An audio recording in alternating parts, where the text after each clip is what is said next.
Hi guys! So, yan, gagawa nga pala ako ngayon ng atsara. Sideline din pag may time. Ayan, kasi bumibili pa kami sa labas ng atsara. Ito ay 70 pesos. Maliit na bote lang siya. So, minsan isang kainan lang namin yun. Kaya naisipan ko na rin gumawa para sa amin. Ayan nga pala mga ingredients: bell pepper, luya, bawang, at yung grated carrots. Ang binili ko na atsara is 5 pieces. So, marami na pala siya. Kaya, ang nagawa ko lang dyan is 3 pieces na buo.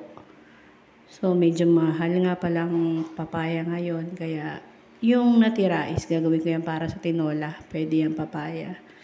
So, ayan, i-graded lang natin ang papaya. Ayan, nagkasugat nga pala ako dyan.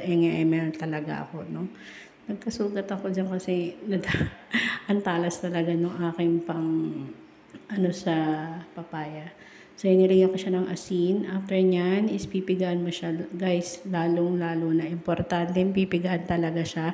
Gumamit kayo ng malinis na cloth, then pipigaan siya after nyo ng hugasan.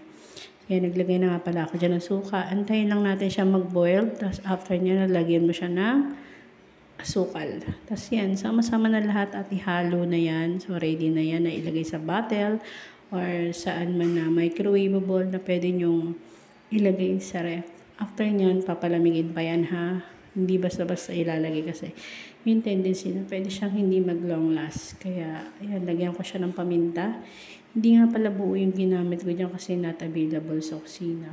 So, okay lang naman yun. Pero mas maganda pa rin talaga yung buo na paminta ang ilalagay nyo dyan.